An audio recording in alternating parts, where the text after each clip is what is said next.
Hop là.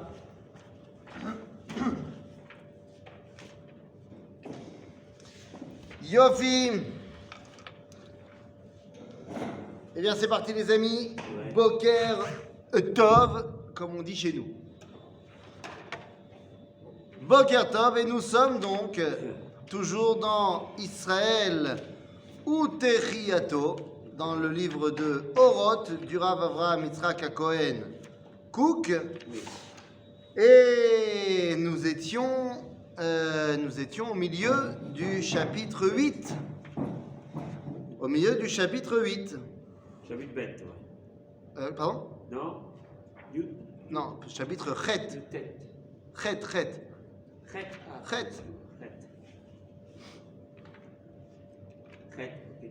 Ok.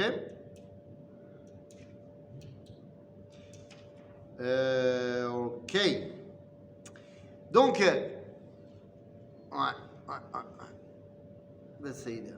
donc on est 3 lignes avant la fin, 4 lignes avant la fin de la page Kaf Dalet, dans le chapitre Yud Tet.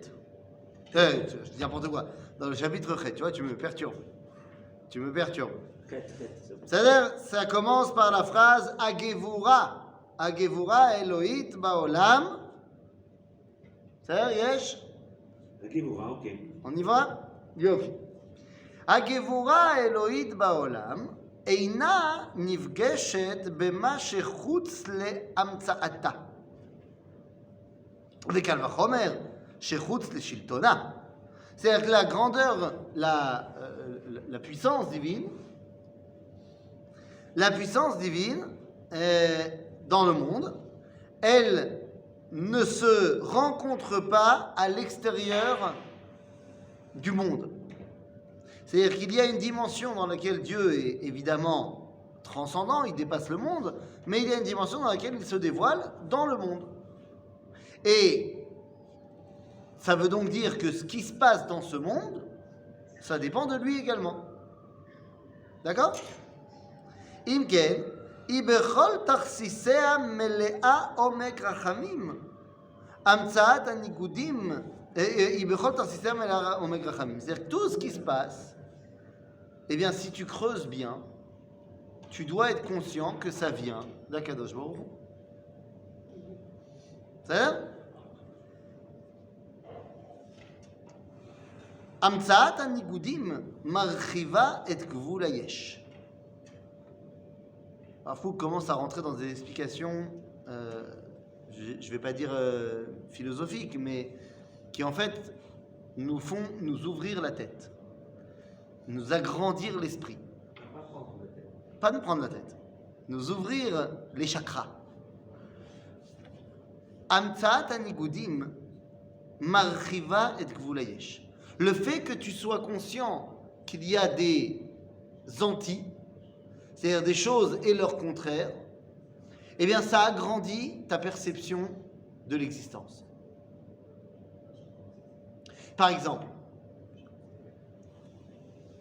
en primaire, on m'a appris les bases du calcul et des mathématiques. Et on m'a dit que le domaine des mathématiques va de 0 à plein. On n'avait pas encore appris l'infini parce que en primaire, on ne parle pas de notion d'infini. Mais on a dit, c'est quoi les maths? C'est les chiffres qui vont de 0 à jusqu'à ce que tu sais compter. Et on m'avait dit, on peut faire 1 plus 1 ou 1 plus 2, ça marche. On peut même faire 2 moins 1, ça aussi ça marche. Mais quand j'avais posé la question, est-ce qu'on peut faire 1 moins 2? Allô, comment ça va? Ça va bien. Quand j'avais demandé est-ce qu'on peut faire 1 moins 2, le professeur il m'a dit non, pas possible 1 moins 2.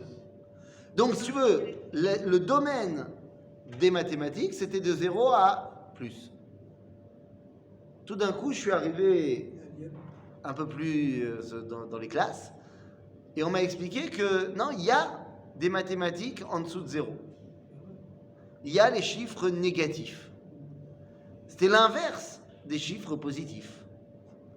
Ouais, ben tout d'un coup, une fois qu'on m'a appris ça, ça agrandit de manière infinie, eh bien, ma perception des mathématiques. Il y a plus l'infini, et maintenant il y a aussi moins l'infini. Donc, nous dit le Rav Kook, Kamtsat Anikudim, Marchiva et Gvul Hayesh. Atov mafrin et hara, ve'hara ma'amik et atov. Le bien arrive à éclairer ce qu'il y a à éclairer dans le mal, et le mal arrive à mettre en surbrillance le bien. Ben oui, plus tu vois quelque chose de négatif, plus tu te dis c'est pas ça que j'ai envie.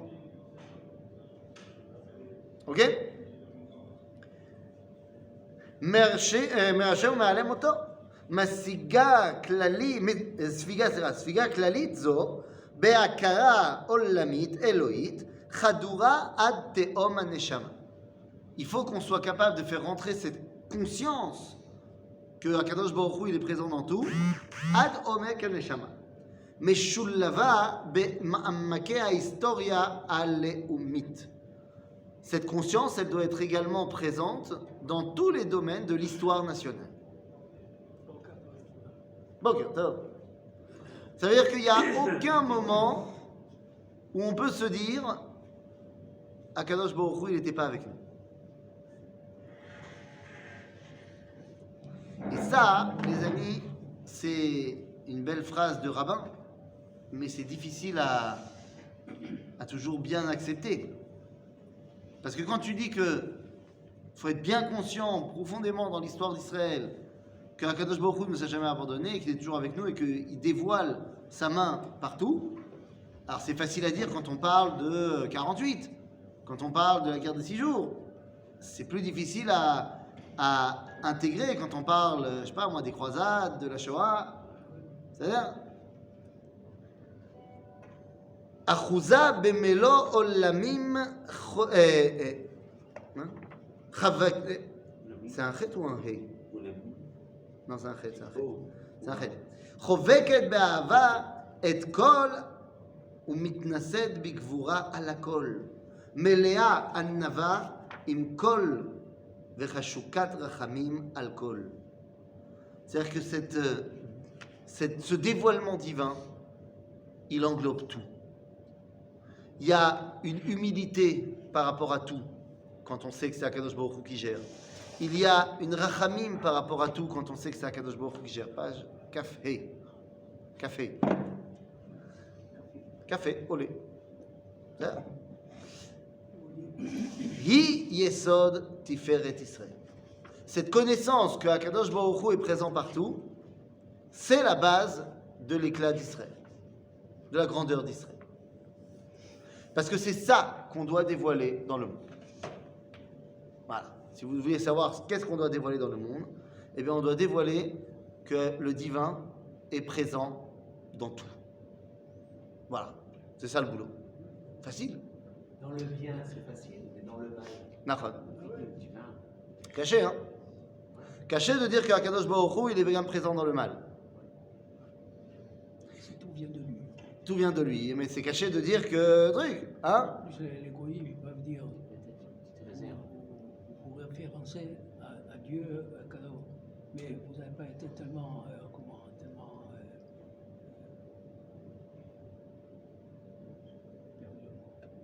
Ça va revenir. Tellement aidé dans votre histoire. Ah, bien sûr. Des fois, on a beaucoup de mal à le voir. En Israël, il n'a pas été tout le temps au top, hein. Qu'est-ce que tu dis? Quand tu Une dis réserve? le divin, Oui. du divin, et partout, ça c'est évident, je suis d'accord. Simplement, c'est que ce qui est important pour l'homme aujourd'hui, pour l'homme, c'est de voir la part humaine du divin. En tout cas, l'expression humaine du divin. D'ailleurs, je ne peux pas voir quelque chose de divin, puisque je ne suis pas Hachem, donc je suis un être humain, donc je suis limité par mes conditions, comme tu disais l'infini, par mes limites. Donc une partie, je ne vois qu'une partie du divin. Nachon. Je ne verrai toujours qu'une partie du divin. C'est Nachon. J'ai pas le choix. Comme tu dis, je suis limité. Pour réussir à dévoiler l'unité au sein de ma cellule familiale, je vais avoir besoin de quelqu'un qui me complète. C'est-à-dire, Zénachon, tu as raison. Maintenant, ça on le sait, et ça on l'intègre, mais est-ce qu'on est capable de dire que également, là où c'est mauvais, il y a aussi une parcelle du divin qui se dévoile là-bas.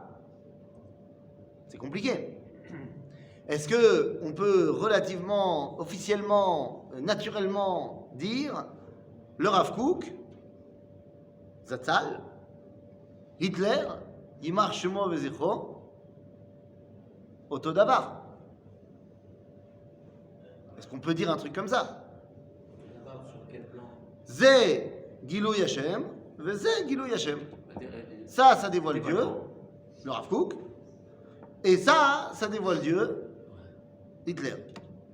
Est-ce qu'on peut dire ça? Non, on ne peut pas dire ça. C'est-à-dire qu'on le sait, mais on ne peut pas dire ça. D'ailleurs, si tu dis ça à quelqu'un, tu lui dis, allez, tu dégages. Dans le meilleur des cas, ça se finira sans effusion de sang, mais pas sûr.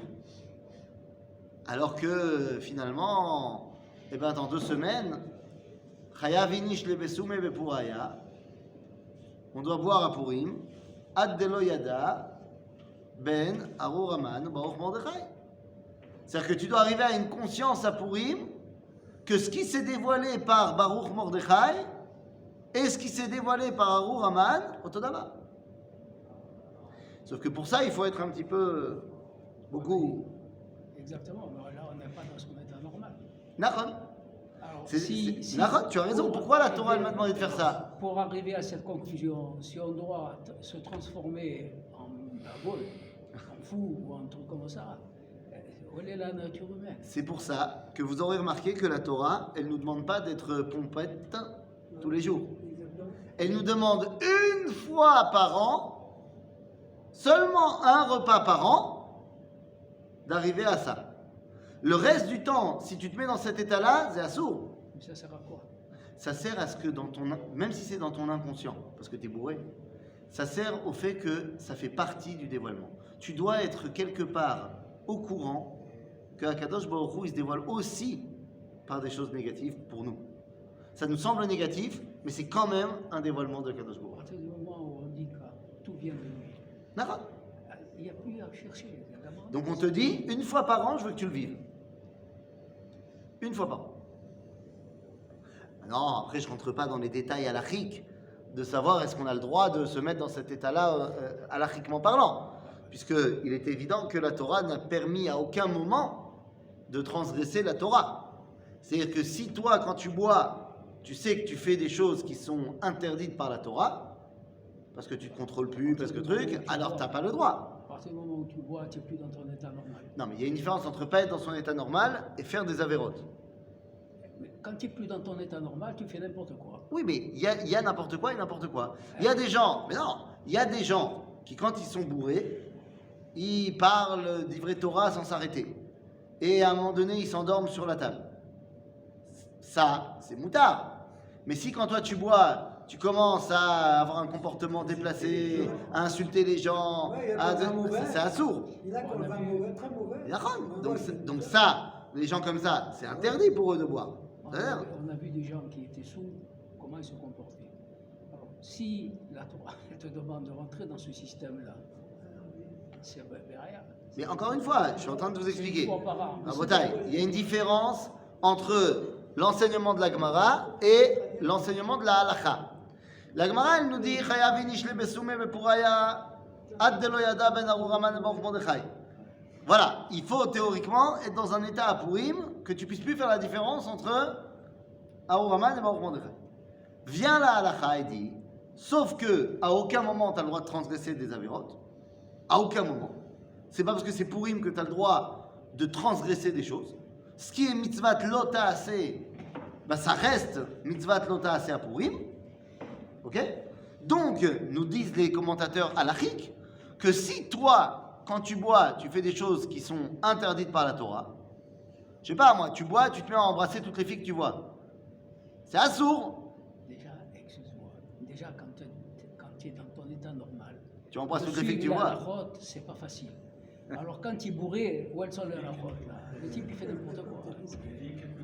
Non, je dis bourré, hein, c'est pas simplement, pas simplement de boire un verre, bourré, D'accord. bourré. Non. Bon, il n'y a plus de la route là, où c'est qu'il est dans un autre monde, il n'y a plus rien. Alors, Moi, je pense, je vais te dire. Moi, je vais Je te ne veux dire. pas retarder le coup. Non, non, tu retardes rien du tout, mais moi, je vais te dire.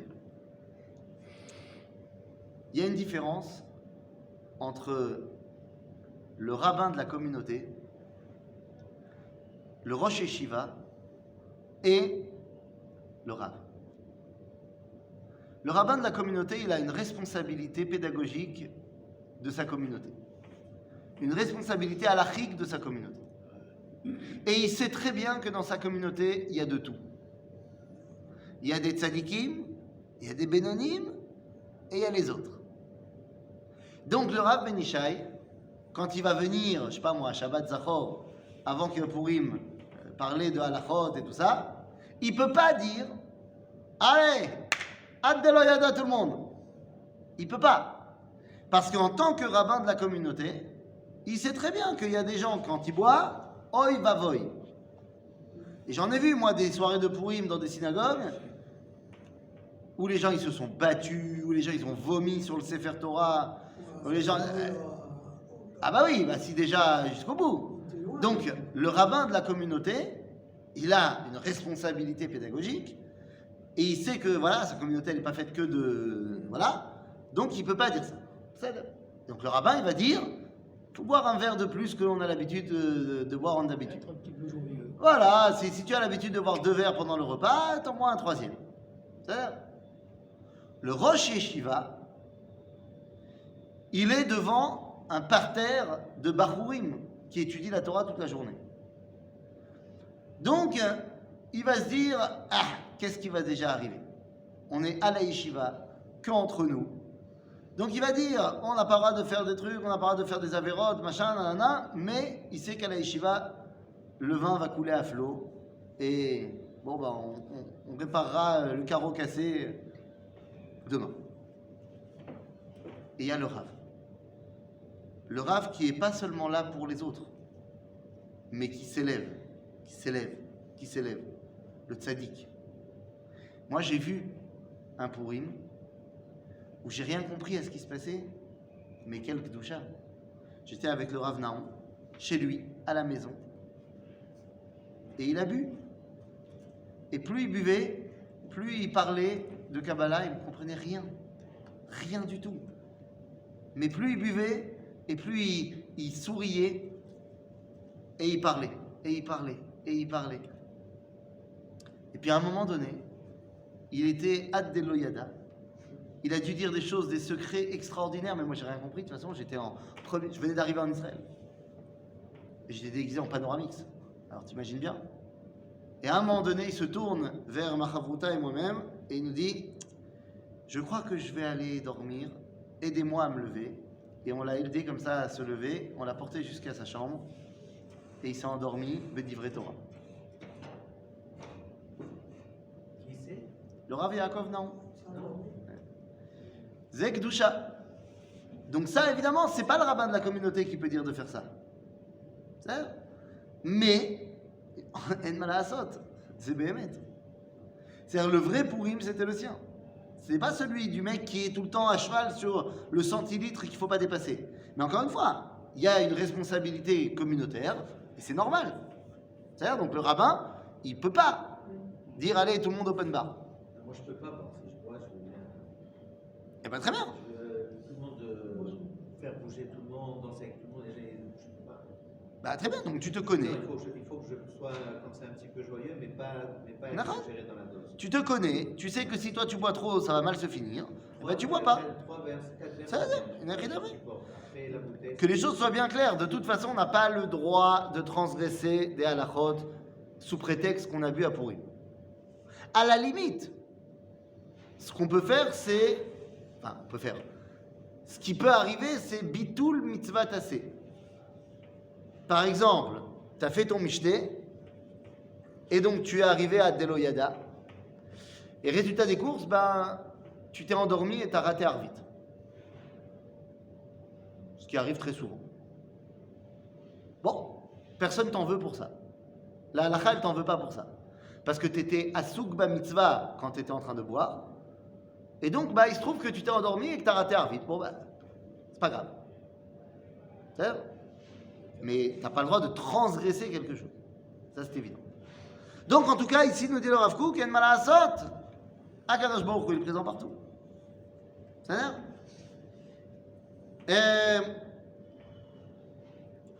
הוא יסוד תפארת ישראל המובאת באמת ליעקב במטרת כיסא השם בעולם שלא תיפסק לעד היא מקימה ומחיה אותנו. Qu'est-ce qui nous fait vivre? C'est cette connaissance que Dieu il est présent partout. לא ברכב ולא בסוסים הוא יסוד גבורתנו כי אם בשם השם אלוהינו נזכיר. On connaît ce verset. לא ברכב ולא בסוסים, כי אם בשם השם. צה"ל a une force extraordinaire, nous avons une armée fantastique. C'est vrai. Mais est-ce que c'est ça notre puissance? Notre vraie puissance, c'est quand on vient Beshem Hashem.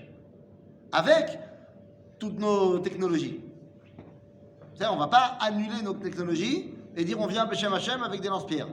Non. On garde nos avions, on garde nos tanks, on garde ce que tu veux, mais il faut être conscient qu'on vient Beshem Hashem. Il faut être connecté avec la deuxième partie de Neshama, celui qui a été retiré de qui c'est à Kavod, qui est pur. C'est-à-dire qu'il faut faire le lien entre Yud Vehe et Vav Vehe. D'accord? Ça veut dire que techniquement, en fait, ce qu'il faudrait faire sur les tanks israéliens, au lieu de marquer Gimel 1, Gimel 2, Gimel 3 pour dire à quel plouga appartient le tank, il faudrait marquer Beshem Hashem sur le tank. Voilà. Au nom de Dieu. Yudke Vavke sur le tank. Comme ça, quand le tank qui sort au combat. C'est justement ce que je reprochais beaucoup de fois. C'est qu'en Israël, on n'entend pas souvent Hashem Hashem. Chez les Arabes, on entend à la barre Kol Azman. Mais chez nous, c'est muet. Eh bien, il faut le redire. D'accord. Il y a des millions de questions. Non, c'est pas une question. C'est pas une question. C'est pas bien qu'on ne vienne pas au nom de Dieu dans chaque chose qu'on fait. C'est pas bien. Il faut remettre Akadosh Baruch Hu dans ce qu'on fait. C'est pas shoot. C'est pas une question. Il faut qu'on remette. Il faut que dans les discours du Premier ministre, il ouvre chaque discours en disant B'siyata d'Ishmaya, Beshem Hashem na'aseh v'natzliach. Voilà, aujourd'hui je voudrais parler des problèmes de téléphonie, je sais pas quoi. Il a l'équipage. Des fois, hein, mais il le dit pas. des fois, la kippa, elle t'empêche de te rappeler qu'il faut dire les choses. Ah. Hein? Non, c'est C'est comme ma femme. Elle me dit tout le temps, pourquoi tu me dis pas que c'est bon le manger? Le repas que je prépare.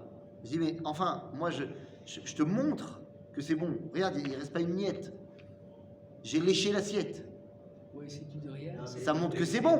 Ça montre que j'ai voulu. Je me suis resservi 3 fois. Non, mais il faut exprimer. Tu vois? C'est comme l'amour, tu peux pas essayer. C'est ça? moi, les oreilles, ils n'ont rien entendu. Nachon. Donc ça veut dire rien de mal à la saute. Il faut le dire. Il faut le dire. Tu viens au nom de Dieu. Malheureusement, Hein? Eh bien, disons-le plus. Kol tov.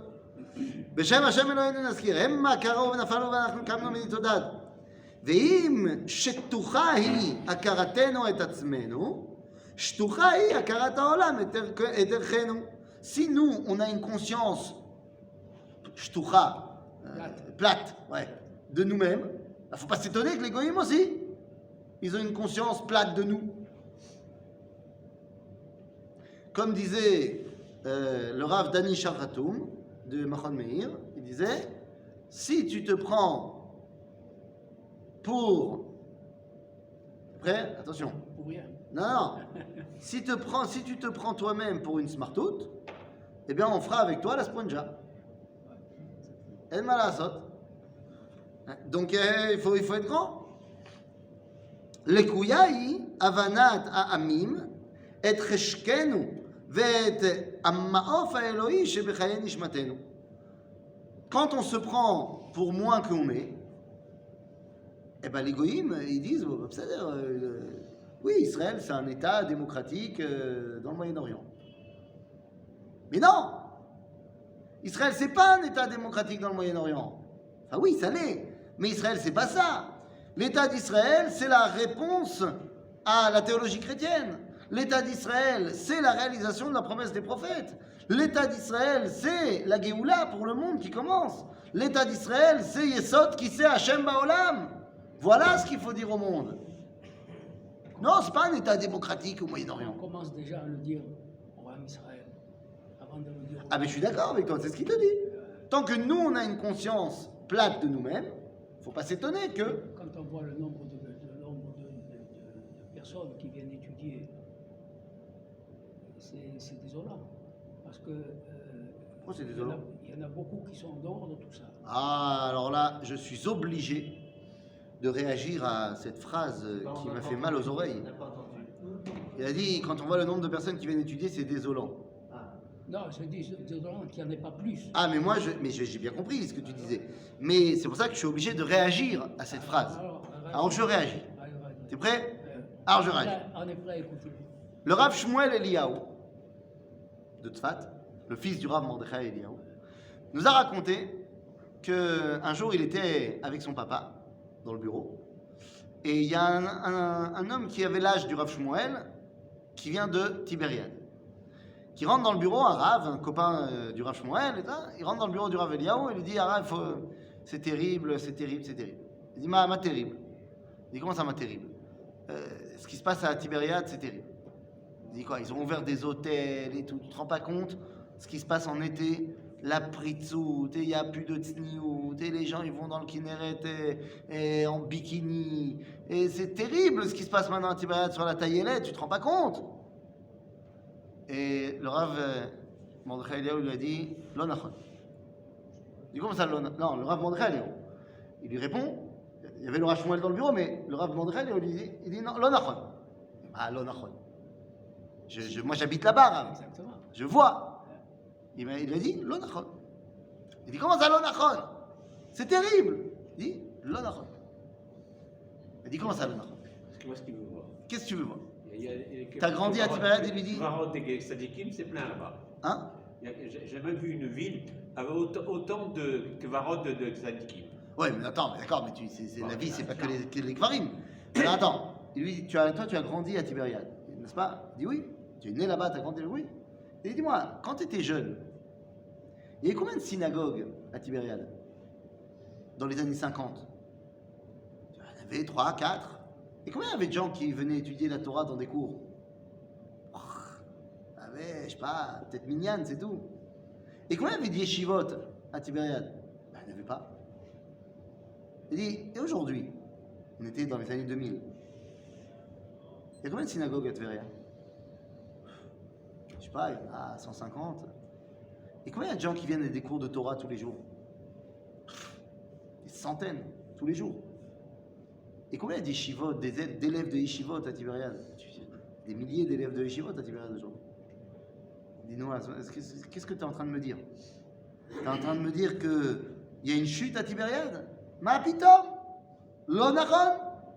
Il y a plus de Torah aujourd'hui qu'il n'y a jamais eu. Ah, il lui a dit, tu crois quoi?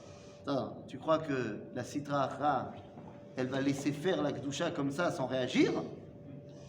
Il y a une telle avancée de Torah et de Gdusha que forcément, il y a des forces qui essayent de grapper, de gratter un peu de part du gâteau.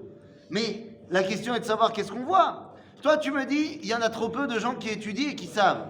Mais moi, je te dis l'inverse. Je te dis, on en veut toujours plus. Non! Combien il y en avait avant? Avant, il y en avait 100 fois moins. 100 fois moins, mon ami.